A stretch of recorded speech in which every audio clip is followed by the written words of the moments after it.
À la période de grande ponte, en fin d'année, 9 mois après le carnaval, ce n'est pas une légende, l'effervescence en salle de travail est à son paroxysme. Pas une minute de répit. Il faut tout assumer et tout assurer, jusqu'à 20 accouchements par 24 heures. Je sors de la garde exténuée, abasourdie, écrasée par la fatigue et le manque de sommeil, les pieds endoloris, à cause des multiples va-et-vient d'une femme à l'autre, d'un service à l'autre. Et il faut recommencer le lendemain.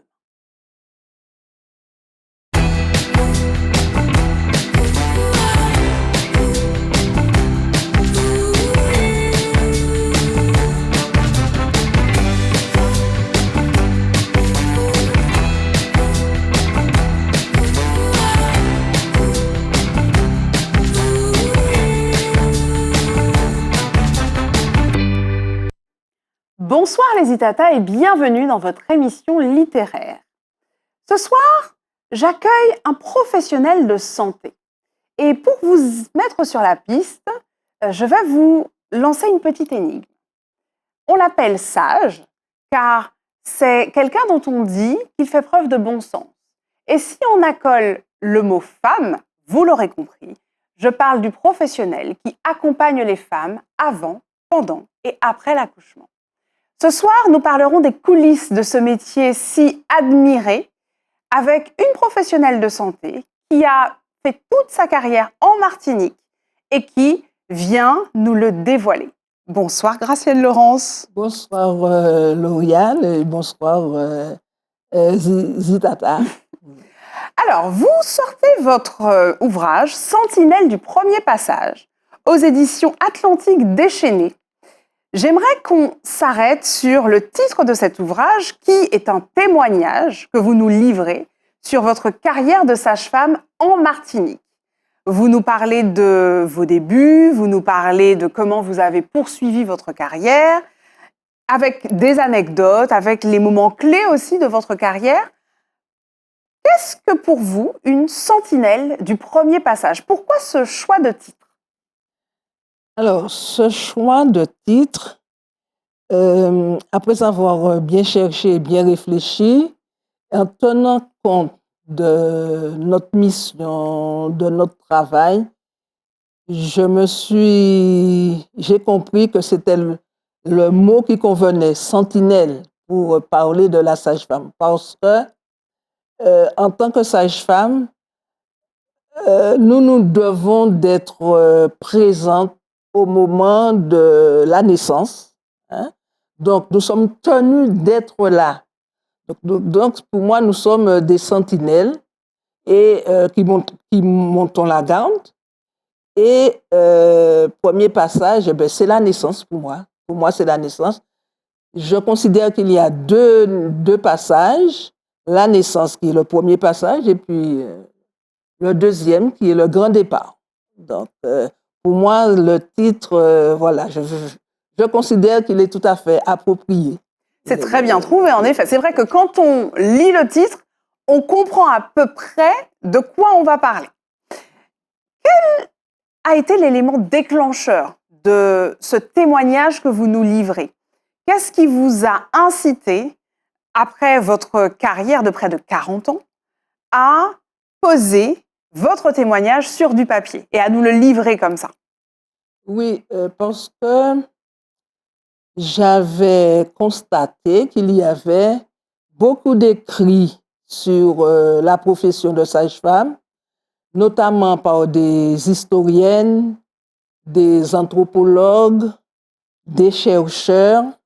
Et puis, j'ai vu aussi qu'il y avait quelques sages-femmes françaises qui écrivaient sur la profession. Et je me suis dit, il faut écrire, nous, en tant que Martiniquaises, ou moi, en tant que Martiniquaise, il faut écrire sur cette profession-là. Parce que nous avons une culture qui nous est propre.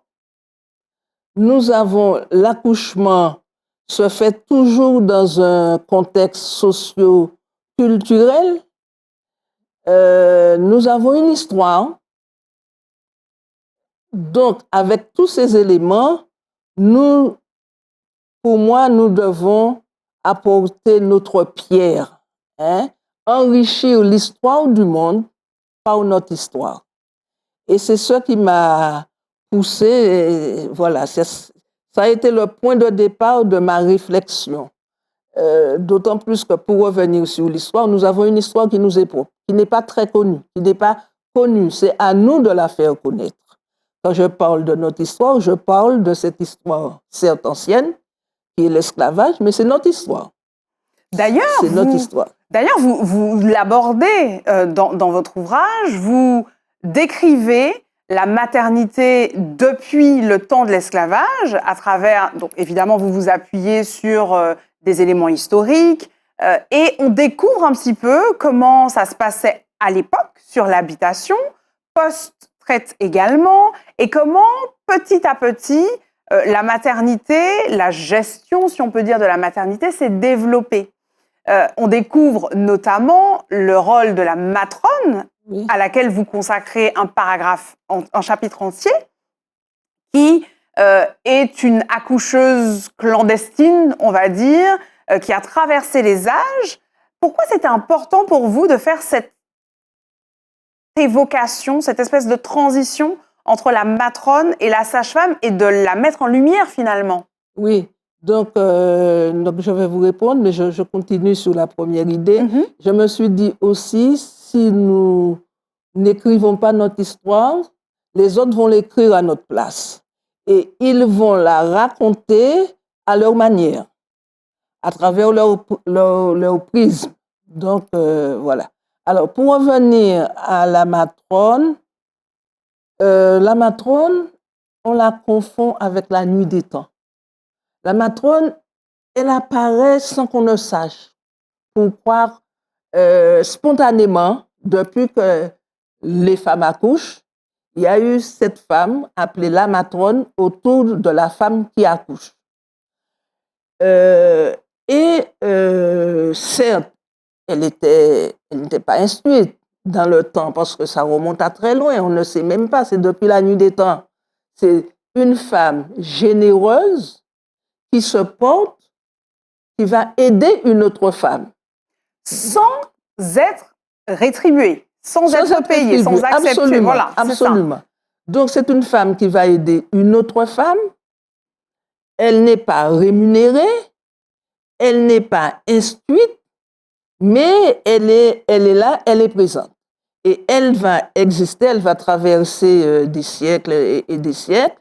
Mais il se trouve qu'au fil des temps, la mémoire collective va retenir son côté, le fait qu'elle ne soit pas instruite, le fait qu'elle soit une personne lambda, qu'elle ne correspond peut-être pas au une code. Personne lambda qui est là et ce qui fait qu'au fur et à mesure, le terme matrone même a une connotation péjorative.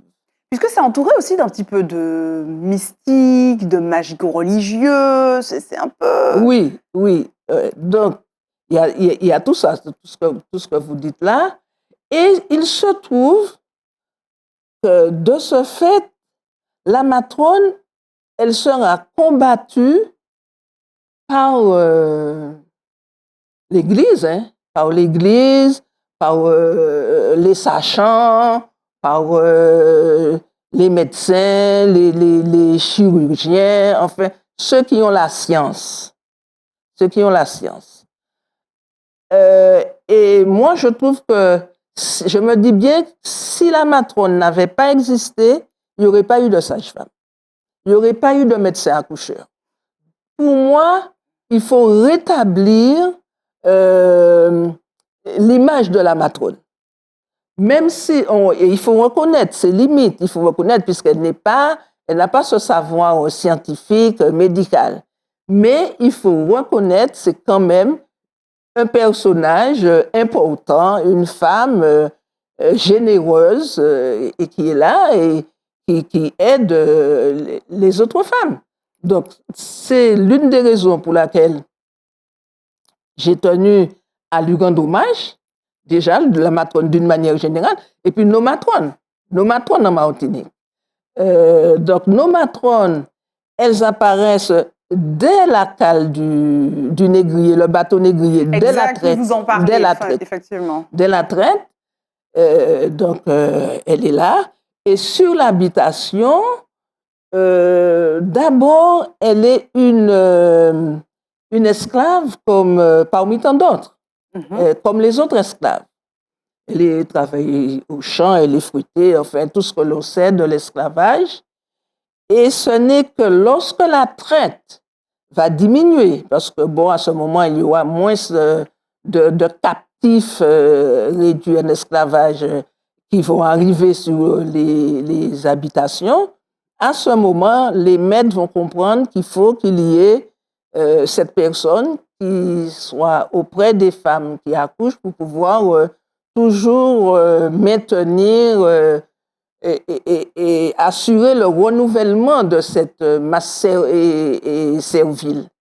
Donc, et c'est pour ça qu'à ce moment-là, le maître, bon, la matrone aura plus ou moins un statut, on va lui donner des ciseaux dont elle aura la charge, elle sera là auprès des femmes esclaves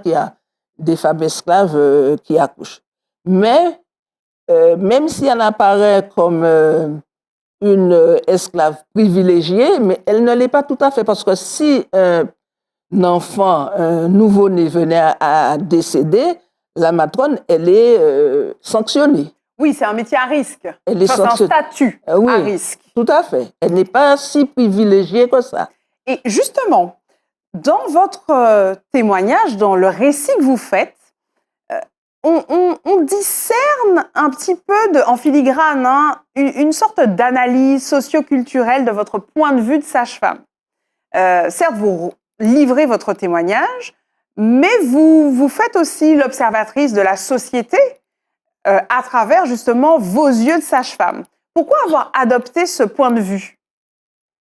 Je pense que oui, parce que quelqu'un d'autre aurait pu adopter un autre point de vue. Je pense que c'est, je sais pas, une espèce de disposition comme naturelle que j'ai en moi, parce que pour moi, les gens sont importants. Les gens comptent beaucoup. Et j'accorde beaucoup d'importance aux relations, à la communication. Donc, les femmes, quand elles arrivent, la femme, je la reçois dans sa globalité. Non seulement elle est enceinte, il y a la grossesse, mais il y a toute sa vie, comment elle vit sa vie au quotidien. Est-ce qu'elle travaille? Est-ce qu'elle est bien logée? Comment ça se passe, les relations avec le compagnon, le concubin, le mari, enfin. Vous voyez, toute sa vie affective et sentimentale, oui. Et c'est en ce sens que je dis que ma profession de sage-femme me fait être une observatrice privilégiée de notre société. Et d'ailleurs, on voit à travers votre récit que vous avez noué des liens très particuliers avec les femmes que vous avez accompagnées pendant l'accouchement. Et tout à l'heure, vous parliez de générosité. Est-ce que pour vous, c'est une qualité indispensable pour accompagner les femmes au moment de l'accouchement pour devenir sage-femme? Ah non. D'accord. Non, je ne pense pas. Parce que la sage-femme, avant tout, si vous voulez, actuellement, c'est quand même une scientifique, c'est quelqu'un qui a fait avant tout des études médicales. C'est pas une question de cœur. Là, moi, je pense que ça, c'est ma personnalité qui transparaît dans cet ouvrage et dans ce que j'écris. Et qu'est-ce qui, selon vous, si vous deviez garder un fait marquant ou parler d'un fait marquant sur votre carrière de sage-femme en Martinique, qu'est-ce que vous évoqueriez? Ce que moi j'ai retenu et que je retiens, c'est l'extrême, courage des femmes martiniquaises. Elles sont vraiment d'un courage extraordinaire qui dépasse même l'entendement. Elles sont fortes, elles sont dévouées à leurs enfants. D'ailleurs, je le dis, il y en a qui, même quand elles sont dans des situations de vie affective ou sentimentale très, très difficiles, très compliquées, elles ne voient que leurs enfants. Ce sont des mères sacrificielles. Là, je trouve que, bon, mais c'est ça. Elles sont des mères sacrificielles. Elles vont tout faire, tout donner pour leurs enfants. Et moi, je conclus que notre société, elle est portée par les femmes. Elle est portée par les femmes. Et si un jour les femmes devaient baisser les bras et dire j'arrête, cette société connaîtrait de très grandes difficultés. De très grandes difficultés. Et c'est ce que pendant 40 ans, c'est ce que j'ai pu observer à travers tout ce qu'elles me disent, tout ce qu'elles me racontent de leur quotidien avec le mari. Vous savez que les relations hommes-femmes sont très compliquées dans ce pays. C'est pas une histoire comme ça qu'on raconte, pas une vue de l'esprit, c'est une réalité. Et souvent, elles m'en parlent, elles m'en ont parlé, et elles, malgré tout ça, elles sont là. Elles acceptent de faire des enfants, elles se sacrifient, elles se donnent, et voilà. Donc, la préface de votre ouvrage est signée par votre fille, Sylviane, qui est chercheuse au CNRS, qui a des mots très touchants à votre égard et qui jette aussi un regard très de professionnel, nécessairement, de chercheuse sur votre travail et votre carrière, votre parcours. Qu'est-ce que ça vous inspire, ce qu'elle a pu écrire sur votre parcours? Ce que j'ai compris, c'est que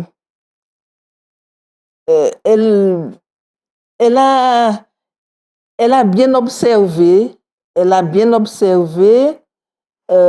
ma vie de sage-femme, et elle a vu, parce que c'est quand même un métier qui demande quand même,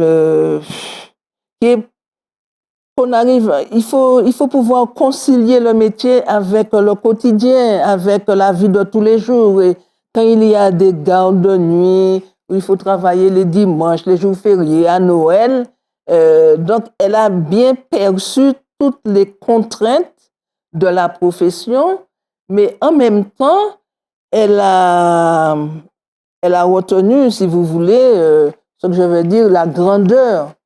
Elle a retenu aussi la grandeur de la profession et la place ou le rôle qu'une sage-femme peut jouer dans une société. Eh bien, Gracienne Laurence, merci pour ce témoignage. Ce n'est pas tout à fait fini. On va passer à une petite rubrique et ensuite, on se retrouve. On va passer au tac au tac.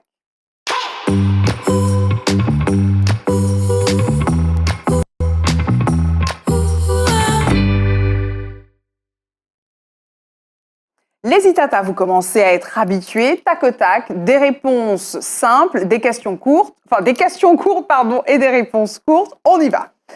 Un mot pour définir votre carrière, Gracienne Laurence.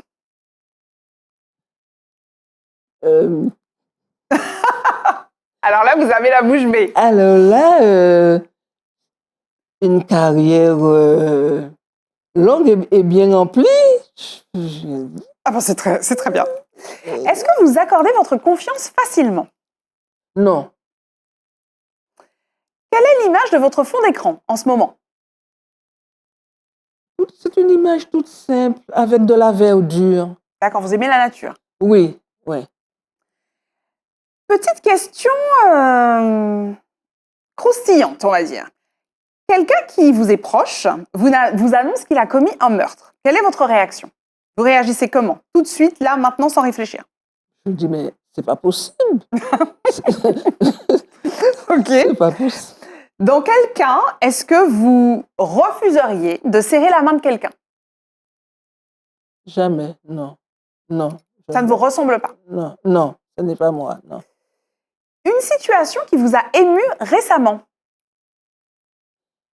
Bon Dieu, c'est la guerre, pas la Palestine, Israël, Gaza. D'accord. Gaza. Si vous deviez prendre une seule mesure pour les futures mamans, qu'est-ce que ce serait?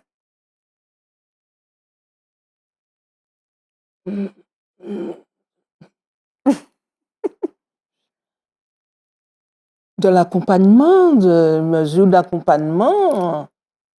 Voilà. Hein. D'accord, de l'accompagnement. On va rester sur ça. Merci beaucoup d'avoir répondu. On vous connaît un petit peu mieux. On sait que vous aimez la nature. On sait que vous n'accordez pas votre confiance facilement. Voilà. Donc, merci d'avoir partagé ce petit bout de vous avec nous. On enchaîne tout de suite et on s'en va kiffer notre livre avec Lorraine.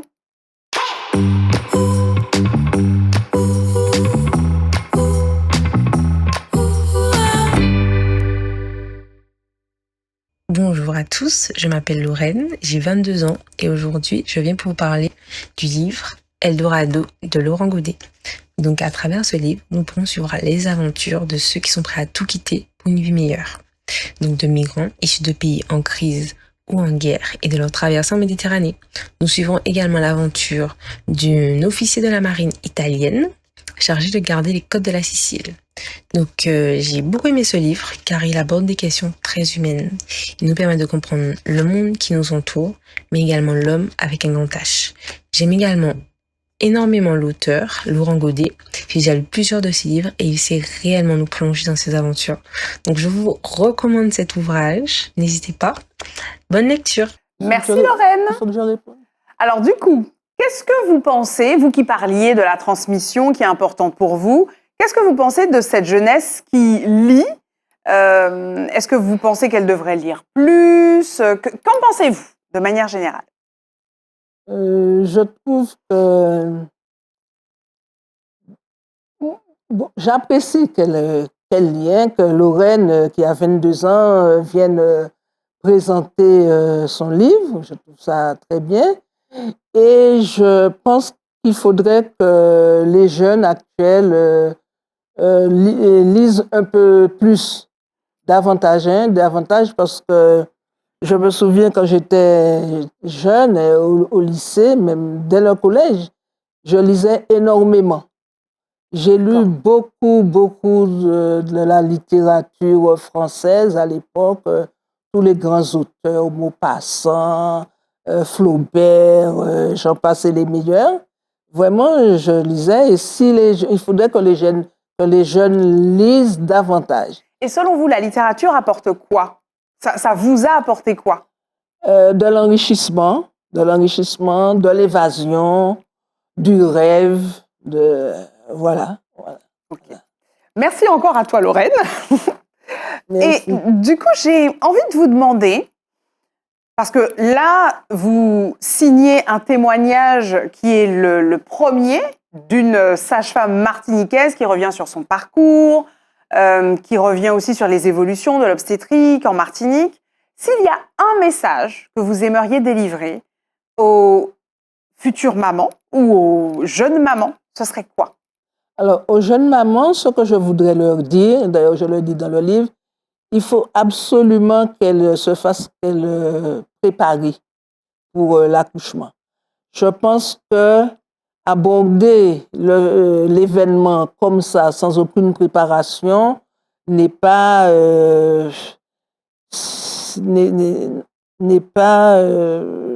souhaitable. N'est pas souhaitable. Hein. Donc, moi, je leur recommande fortement de se préparer, d'apprendre aussi à connaître leur corps. Parce que ça, moi, je l'ai constaté, même en fin de carrière, les femmes, elles arrivent, elles ne connaissent pas leur corps. Donc, il est très important, d'autant plus que c'est avec leur corps qu'on accouche. C'est le principal instrument. Exactement. Oui. Exactement. Donc, en connaissant son corps, on peut mieux l'utiliser et accoucher du mieux possible. Parole de sage-femme. Ah oui. Eh bien, Gracienne Laurence, nous arrivons au terme de cette émission et j'ai envie de vous demander, pour finir, quel est votre coup de cœur du moment? Votre coup de cœur littéraire, théâtral, musical, peu importe. Qu'est-ce qui vous fait vibrer en ce moment? En ce moment, je lis, c'est vrai, je lis beaucoup et je suis en train de lire un livre sur le tantrisme. Sur le D'accord. tantrisme, donc ça me met dans une autre, ça m'ouvre D'autres horizons. d'autres horizons, exactement, d'autres horizons. Bon, eh bien Donc, écoutez, merci beaucoup. voilà. Merci d'avoir été notre invité dans Au gré des pages. Je rappelle le titre de votre ouvrage, Sentinelle du premier passage. C'est le témoignage de Gracienne Laurence, qui a été sage-femme pendant près de 40 ans et qui nous livre ses souvenirs, son parcours, et puis des petites astuces aussi quand même. Donc n'hésitez pas. Je vous laisse le mot de la fin. Ben, moi, je remercie Zitata de m'avoir permis justement de parler de cet ouvrage et puis de délivrer quand même quelques conseils, hein, comme je viens de le dire là, pour les femmes enceintes sur la préparation à l'accouchement. C'est Eh bien, très important. écoutez, merci beaucoup. C'était un plaisir de vous recevoir sur ce plateau. Et quant à vous, chers Zitata, je vous dis à bientôt pour un nouveau voyage littéraire.